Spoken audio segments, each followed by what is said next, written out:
Welcome to the Mobile Workforce Podcast, where we sit down and have real conversations with business leaders that have been where you are. During these interviews, we'll dive into what it takes to improve systems and champion processes that maximize performance. Each week, our trailblazing guests share their experiences and understanding of the workforce to help inspire change, challenge our thinking, and share what it takes to successfully travel the road to profitability. Now here's our host, co-founder and chief evangelist of About Time and WorkMax, Mike Merrill. Hello and welcome to the Mobile Workforce Podcast. I am your host, Mike Merrill, and today we are sitting down with an awesome guest, Randy Brothers, the head coach of the Roofing Academy. He's also the founder of Elite Roofing and a best-selling author of Start It, Build It, Grow It. So if you haven't checked out his podcast, the Start, Build, Grow podcast, you need to. Welcome, Randy. We are so glad to have you here today. Hey, man. Thank you so much for having me. I'm looking forward to it. Congratulations. You guys are getting a podcast going as well, man. So it's a lot of fun to be a part of your podcasting journey. Thank you. I appreciate that. And hopefully we'll have some opportunities to connect up again down the road. Heck yeah. Awesome. So your story, Randy, is one that is actually pretty powerful. Would you mind giving our listeners a little bit of a glimpse into your journey? Sure. I am, essentially a third generation contractor, by blood, if you will. Grandfather and father were carpenters, and I grew up with a knack and an interest in building, creating, and it just as I grew up, I kind of developed a love and a passion for construction and building and just seeing things created. Which kind of brought me into construction early on. I mean, when I was before I could even drink, I was full-time project manager, building homes, doing custom homes, track homes, basement finish, remodel, fire and water restoration. So I've done a ton of contracting, and then kind of, like many of those, if you've been in the industry long enough, we were all pretty drastically affected by the recession that kind of started in 2006-7 and kind of culminated all the way up in 2009. So that affected me greatly. It kind of essentially made me completely have to change the trajectory of my career, if you will. And originally I wanted to work my way into becoming a well-known custom home builder. I thought that was kind of like the pinnacle of contracting, and if you can be a custom home builder, build a name for yourself, that was the thing to do. The market and the economy didn't allow that, so I ended up learning a lot of lessons and fell flat on my face, and ultimately had to completely shut that first business down and file for bankruptcy. Since then, I learned a lot, and I'm grateful for it. But I kind of stumbled into the roofing industry, the roofing space, and ever since then, I've been diving in and working as much as I can to learn and grow within the roofing trade space, and it's been a pretty awesome journey up until now. Well, thank you for sharing that with us. I know it's not easy to talk about those low points and those struggles that many businesses go through. Some, again, it gets more extreme and they got to figure things out. So I'm glad to hear that you're back on your feet and kind of worked out, kind of reinvented yourself in a different way. What would you do differently if you could have gone back now? I mean, we can never do that, but if you could, what do you think you would have done differently to try and help navigate those troubled waters differently? The short answer is nothing, because of all the things I learned. I look back, and yeah, it's there's a lot of people that have experienced similar situations, but nobody's willing to talk about them. There's a lot of pride involved in that, and Sure. and I feel that it's kind of my calling and destiny to try to help others who have experience or to avoid similar situations. So that's why I'm so kind of open about my experience. But the things I've learned at such an early age, I mean, that's all happened when I was 20, 23, 24, 25 years old. So I'm grateful that it happened to me so early in my career that I was able to learn and grow and manifest that to where I am now, to just pour into and help other people. However, economically, I would have paid a lot more attention to the market around me. I mean, there was plenty of signs looking back that kind of identified and showed me that something's not right here. The market's changing, the economy's changing, the housing market, the crisis, all this stuff started happening, and I had the blinders on. I was just focused on I have X amount of basements to finish, and I'm trying to get more business, and I just kind of completely got caught without, really paying attention to what's going on around the world around me, and kind of got caught, slipping that way, and ultimately, what happened. But I would have paid a lot more attention, and I've been a lot more aware of things outside of, the narrow focus of the three things I had to get done at a time. Yeah, I mean, we often hear in construction, it's like you're herding cats out there. It's just a lot going on. You're performing in the circus every day, juggling acts and all kinds of things. So it is a common thing. The businesses struggle and don't always make it through those challenges with construction. Just tough business, no question about it. Absolutely. Yeah. So with that, what would you say as far as, I mean, you wouldn't change anything just because of the valuable lessons that you learned. Obviously, if you could fix some things, you'd be more aware. What about the team around you? I mean, is there anything we can learn about that? Any wins or losses as it relates to the people you surround yourself with? Yeah, absolutely. That was probably the biggest catalyst to my demise. Was I was wearing all the hats. I was doing everything. I was the guy waking up in the morning going to do the estimates. I was the guy, managing the crews, and I was the guy at night going in and framing and having to paint and do some of the labor work. And I was also the guy driving around with my checkbook on Fridays, trying to pay my subs and pay my help, and wearing all those hats, trying to do everything in a business. It's really hard to, one, identify what your greatest asset is from a strengths perspective to help that business grow. It's hard to be really good at one thing or two things because you're marginally average at everything else. I mean, I could have been the best framer in the world, but if I can't spend all my time framing, how do I really master that craft? I can be the best business mind or business visionary in the world, but if I'm spending all my time doing all the other things, how do I become the best, visionary for my business? So I had to, figure out how to take that plunge of finding and getting other people and surrounding other myself with other people that are really good at the things that I'm not good at, and that can also do the things that I shouldn't be allocating my time towards doing.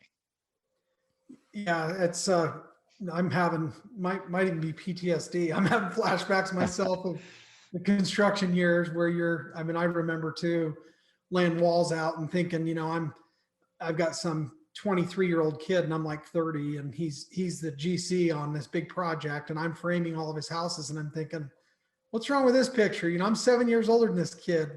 Why am I framing houses for him? And it was the same thing. I was in my own way a lot of times, Yep. busy with a hammer and not using my mind to grow the business as much as perform labor. So And I was that kid, and I still made it. I still failed. It's like you still aren't able to just naturally do it without really having the right people, systems, processes. I mean, it's like you hear it all the time, right? I'm sure people talk about it all the time, but there's so much value in people. You have to invest in others. You have to find the right people, and there's some luck, there's some faith, there's things that you gotta that outside of your control that have to kind of go right for that to work.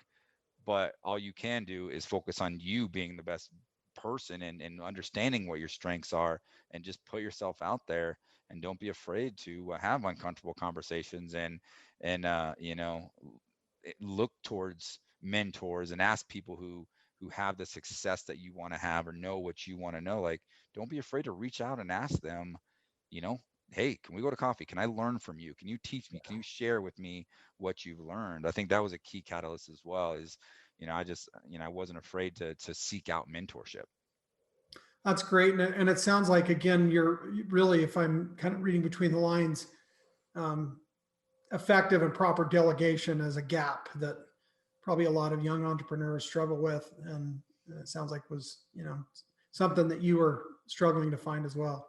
Yeah, I had a hard time with it, and then I was able to work my way through that. And for me, I was lucky because when I kind of switched from, wearing all the hats and doing everything to, starting a roofing company, I started off knowing that I needed help and I can't do it on myself because I learned the hard way. So before I ever even started, I had hired my mom of all people to help. I knew she balanced me in many ways, so I hired her to help me with the books and help me manage the office, and then we just together, just piece by piece, continue to grow the business and add the right people. And we made plenty of mistakes. Not everybody stuck. It wasn't, the team we have now definitely wasn't the team we had then. But again, you still have to go through. It's like a rite of passage. Like, you got to just hire and train and develop. And if it's not the right person, no one to let them go and no one to bring someone else in. Yeah, I think it sounds like, I mean, it's really similar. And, I'm in the software business now. I mean, you do some different things, obviously, as well as an entrepreneur. But what I'm hearing and what I've heard often is sometimes the people that take you from, 0 to 1 million aren't the same people that take you from 10 to 20 million. You kind of have to work through that and figure out, what those gaps are, who those people are that you can delegate to. I like what you said about focusing on people and process, essentially. Definitely. Yeah, it changes, but we two, one thought, I guess, one, I think that we go through this where, we think that we have to hit a home run every time. We have to hire the exact perfect person to get us to that $10 million, that huge level. But you're not going to, if you have that mindset, you're just going to be stagnant. You're not going to ever get there because you're not going to actually take a risk on this person that's right there in front of you that might be able to be developed into something bigger and better than what you think they are. So, and that's another thing we've learned is, some people that you don't even realize that the potential they have, you go out on a limb, you give them an opportunity, and they may end up being, a catalyst or a leader of your company 10 years down the road. You never know. But if you're looking for that perfect person with a perfect amount of experience every time, I think you're going about it the wrong way. Yeah. So that's very interesting. And I think you're spot on. What are some of the characteristics that you're really looking for when you're trying to find somebody that's moldable, that has that potential? Are there certain characteristics or traits or ways that you vet them and have found that to be more effective than, maybe what you did previously? Absolutely. And I can't even take full credit because I'm quoting Patrick Lencioni here, well-known author and works with teams and that sort of thing. But the concept of the three characteristics of humble, you want someone that's humble. They're moldable, they're teachable, they want to learn, they're not arrogant, right? You want someone that's humble. You want people that are hungry, right? Motivated, they're hungry, they want to learn, they want to grow. And you want people that are smart. And this doesn't mean MBA. This doesn't mean, highest score on the SAT. This means that they're just people smart. They're really good with people. They're self-aware, and they're sharp in a sense of, human to human interaction. Those are the three characteristics that literally we've built into our company, and that we're always looking for when we're, and it's easier said than done, but that's the characteristics of people that we're looking for. And those, if you have those three components, you can go a long way, and you can really develop people into awesome, entities, awesome assets for your business. Yeah, and like you said, I think one of the one of the key points that I heard is you got to give them an opportunity. So you kind of have to extend, maybe put a little bit of extra faith in them to allow them to bloom and flourish into something more. I love that you mentioned that, because I think, and I talk about this when I'm coaching or speaking or something. I talk about this where, we as entrepreneurs, as leaders, as owners of companies, like, we have an incredible gift, an incredible, like, blessing that we're able to create opportunities for other people, Hmm. yet we don't take advantage of it. Like, we're scared, we don't take ownership of, we literally can create jobs and create opportunities for people that can define their family for generations. That's big if you think about that. Like, if you can actually process that and take ownership of what the gift you have to give to others as an entrepreneur and as a business owner, why wouldn't you grow? Why wouldn't you invest in people? Why wouldn't you, extend opportunities to good people that just want to do right by them families and want to be a part of something bigger than themselves? Yeah, I love that. I think back to when I was in construction, and that was something that I would talk with my staff about all the time is, we're impacting hundreds and even thousands of lives every day by what we're doing. We have hundreds of people that are working on our projects, and their families are counting on that revenue and that opportunity. And so I love that you mentioned that. And I really, you know, if you've got that potential and that drive and that ability, you've been blessed with those gifts, for lack of a better term, or talent. Um, I don't think I don't think you can be satisfied just being another sheep in the herd. You really need to stand up and fill those shoes. Yeah, absolutely. If your only focus is to provide for yourself and your family, great, that's totally fine. But why be an entrepreneur? Sure, you can be a one person start a business, that sort of thing. But what's the old saying? If you're not growing, you're dying. Yeah. It's like I think, you know, we start businesses. It's not about money. It's about freedom. We want to earn freedom to spend time with our families, to watch our kids grow up, and to do what we want when we want, to travel, and to not have to worry about the financial aspects of it. The best pathway to freedom is to build a system and a process within your business that allows for consistent measurable growth, but also through development of other people and development of leaders, and that allows you to get that freedom that you want, that's the reason why you started your business. I love that you just said the development of leaders. So really your role is to help empower them and give them an opportunity to help, again, lead others. So Yeah. you're really kind of like the shepherd, leading your flock, so to speak. Yep, absolutely. So I was going to ask you what your why is. And I mean, I heard a lot of things in there that I think are a part of that for sure. But I mean, if you were to boil it down to, why are you doing this? I mean, you could have a lot of companies that struggle or fail, fall on their face, like you said, they might tuck tail and run and go do something completely different, Yeah. go get a job, working somewhere else, but auto mechanic or something just completely different. Why did you come back to construction, and why are you so passionate about it still and today? Well, construction, I led to my demise or failure, or I don't even want to call it that, but I led to that place, through construction. But it was construction that also brought me out of that place and provided me with an amazing life, an amazing family, and amazing opportunities. So I owe it to the industry, to my life, and I'm passionate about helping other people have similar experiences and similar opportunities, and helping guide them along their journey of seeing what the true fruits can be in the construction roofing space. But if you were to just narrow it down, like when it comes to roofing specifically, Mhm. I launched my business with a why, or we established the why of, create challenging the status quo. Mm.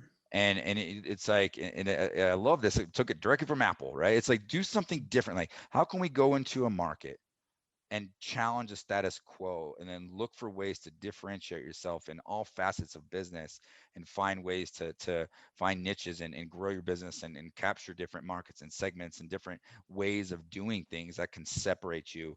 And that mindset has really led to some awesome opportunities, growths, failures, all the above. But we've grown a lot through that. And the second component is what we just talked about, and that is creating opportunities. I Mm. truly take ownership.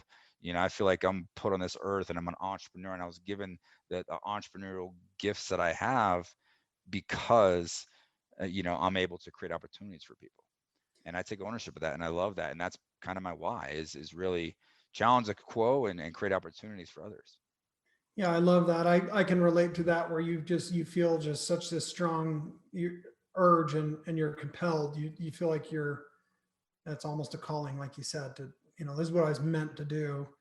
And I think I think that is rare. I think it's unique as an individual that you've been able to identify that and then channel it and actually, take ownership of that to help guide and direct you. Because I know, I mean, one of the challenges in any business is finding employees or team members, partners in your business, essentially, to help build that vision that are a good fit. And I'm curious, what what types of characteristics do you look for in trying to find people that line up with your vision of your why? Well, a couple different components to dissect that a little bit. And I think as humans, we have a natural tendency to want to find people and surround ourselves with people who are just like us. Hmm. And I think as business entrepreneurs, we have to think differently. You can't just surround yourself with a whole bunch of people just like you. That's a recipe for failure. You have to look for people that are uniquely different, but that also share the same value set. If you Mm, have the same values and the same big picture and that sort of thing, great. But a different way of approaching things and a different strengths, I think that's the actual recipe for success. yeah, interesting. Yeah, I like that. So really, I mean, if you've got the same, we always talk here about, planting a flag up on the hill on the mountain, and that's where we're all headed, and everybody knows that, and we all may take different paths to get there, but the key is that we never lose sight of that flag, and that every step that we take is going to take us closer to the direction of getting to that destination, and that's something you can measure off of. If this doesn't get me closer to that, then I probably shouldn't be doing it, right? Yeah. Well, and also you want to add the component of if you get to the top of that hill and you plant that flag and you're having to look down at other people, Yeah. that's the wrong mentality. It's like it's not just for you, it's for everybody to come up to that level and to bring as many people with you to the top of the mountain as possible. I think that's where some of that intrinsic value and comes from. Yeah, we win together, right? Absolutely. All ships rise, right? That's it. I love it. Yeah. So I think, from what I've seen and what I've witnessed myself is when you can have that kind of synergy and kind of followership where people are really buying into that direction and that vision that you have, um, people are empowered. Feels like employees want to be a part of that team. They want to win. We all want to win. I very rarely meet anybody that says, I don't care about winning at something, right? So Sure. how do you do that and still maintain a level of kind of control and direction in case you got to, kind of steer someone back in line or correct somebody that maybe wanted to approach something that didn't fall within your value system. Establishing clear expectations all the way across the board. Our job as leaders is to, as CEOs, as fiduciaries, as bosses, as founders, is is to lead, teach, and inspire others. And you can do that in a multitude of ways, but leadership through empowerment is something that we really practice. And I love that you mentioned that because we want to empower our team to make decisions, to learn from their mistakes and to make mistakes and to not and to not be operate out of fear, right? But you also got to establish clear lines of expectations, key performance indicators, like really defined roles. Like this is your job, this is your role within the business. Stay between these lines and make decisions and push yourself forward. We will support that. Once you start going outside those lines, then we're going to have to reel you back in and get you back in line with what your purpose is for this specific business or this specific project that we're trying to complete. Yeah, I like that you mentioned, it sounds like you're saying, failure is kind of okay. Like it's just part of the process, right? Part of perfection is uh, Yeah. failing forward, right? Yeah. Ask every entrepreneur, everybody you meet or you bring onto this show, ask them, what is the single most important catalyst for their learning? Mm, What's that universal answer going to be? Failure, mistakes. Yet we run our business completely opposite. We run our business as if you can't fail, do everything you can not to make mistakes, and then we hold people back because we're afraid that they're going to make mistakes or that we made a mistake by letting them fail or by letting them make a mistake that's catastrophic for the company. But the reality of it is how many mistakes are actually catastrophic to the company? I yeah, mean, most owners are the only ones going to make that level of mistake, right? right, So right. you kind of gotta be able to know when to kind of let that leash out a little bit because you've learned and grew because of your mistakes and your failures. Why Mm. not, have a culture where someone can fail and learn and grow and make up for their mistake without, fear of losing their job, or fear of being ridiculed, or fear of, some other negative thing happen to them from their leadership team. Yeah, I mean, you think as as a child, you're, oh no, dad's home, or if you're afraid of someone's going to lower the boom on you because of something, then you're you're running scared. You're operating in a totally different place than being proactive and taking ownership. I think it's empowering when people can, and we all struggle with this. I certainly do. Owning those mistakes and being okay with it, and maybe putting those out in front and saying, you know what? Yeah, I screwed up. I'm not going to do it again, but I'm going to learn from it. But I definitely made that mistake, and I don't want to do that again. Yeah, and I think we have a natural tendency, when it comes to self-awareness, where we're naturally going to act the way we learned, or the way we were brought up, or whatever. And maybe, there's some underlying things where, we worked for other bosses, or our parents were, rigid, and like, you fail, you messed up, and we caused that fear inside of us. So therefore we have a natural tendency to lead with fear, whether we even are aware of it or not. We lead in a sense that, you made a mistake, I'm going to yell at you and belittle you right in front of everybody and make it right, versus the empathetic approach of, what did you learn from this? Did you learn from this? How do we fix it and make it better? You can't have this mentality of everybody's replaceable. If you lead your company from a perspective of everyone's replaceable, man, you will be replacing them, and they're not going to want to perform, and they're not going to perform to their best ability, because they're freaking afraid. They're afraid of losing their job. They're afraid of letting you down. They're afraid of not performing well. So they're not gonna ever reach their full potential with that sort of leadership strategy. And a lot of us just aren't aware that we're doing it. So let's do some self-awareness, and really look inside at how we're leading our people, and how we can make the changes ourselves, and take ownership of our own roles as leaders to help empower our subordinates to be the best versions of themselves. Yeah, I think to your point, it seems like sometimes if we harp on those things in the negative, sometimes it's just self-fulfilling prophecy. I mean, and then we're excited, or almost like we're smart because we said, I knew you were going to do that. I knew that was going to happen. And it's like, that's not a safe place for a team member to be. And Mhm. if your goal is to work together to build something great, you're gonna run out of people to turn to when you need some other hands, like you were saying. Yeah, Um, very much so. so what sorts of technology tools do you use, or do you advocate for, to help manage employees, to kind of give them those rails to stay within, to provide direction of what they're doing, and being accountable for their production and the work that they complete? Oh man, I know we're trying to wrap this thing up, but that's a whole nother podcast, because Okay. I'm, borderline millennial, right? And Yeah. I'm all about the technology. Our company is 100% paperless. Mm. Everything from our contract to everything Oh. we do is all digital, and the foundation of that is a great CRM system. So Mm. whatever industry you're in, you got to have a great CRM, customer relationship management system, that you can anchor everything you do.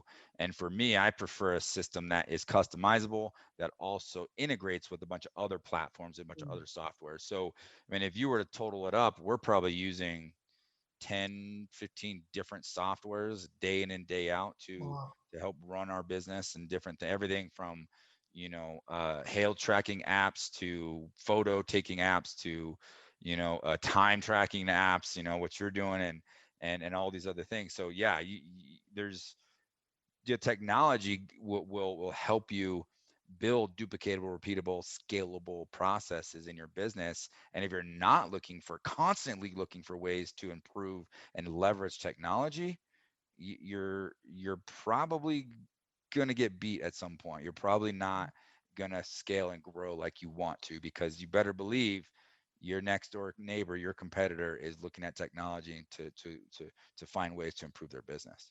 Yeah, if you're not using tech in construction today, you're late. You're behind. Oh yeah, way late. Yeah, your competitors are. So Oh yeah. no question about it. Yeah, your Well, competitors are creating technology to yeah, yeah, that's answer the true. phone, you know. So maybe we'll have to connect on another day and go down that rabbit hole for a bit because I'm sure we could riff on that for quite a while. Yeah. Well, if you ever watch my podcast that you mentioned earlier, the Start Build Grow Show, we're sponsored by what I call kind of in my roofing space, the core four, technologies. And it starts with the CRM, which is Job Nimbus that we use, and it's integrated with a number of other technologies. And the other three is for those contractors. A lot in our market, we get a lot of hail damage and hail happens. So hail trace is another one to trace that and gather data and information to know where homes are damaged. So hail trace is another one. Company cam, I'm sure that you're familiar with that one, and that's photo documentation. You take photos are everything and all the way across the board in contracting. Photo and video is just, if you're not doing that, you're way behind the times. So definitely do that. And then estimating software that we use called Sumo Quote. Those four, that to me, I think that's like the core four of technology that you must have in order to position yourself to be at the top level of your game in roofing right now. That's great. Yeah, I love where your mind and your direction are on those things. With your roofing academy, do you bundle softwares like that, or do you just have recommendations or packages, or how does All that? the above, actually. I have different levels of membership that include some of those softwares, and then I'm partnered with all of them in a way that my members get discounts Awesome. or extra training, or I'll bring them on as guest speakers for my private group sessions and stuff like that. So yeah, I definitely leverage that a lot and try to provide that value and helping companies get set up with the right technologies to build their companies. Absolutely. Wow, that's great. Well, good for you. That's much needed in the industry. And although we might think everybody's kind of catching up to speed with technology in construction, we're just historically laggards. And I think we're still a little bit behind. Half the companies out there really aren't adopting technology like they should be yet. Yep. They'll be coming around. Yeah, If I have anything to do with it, I'm helping there them. you I try to encourage it. I love it.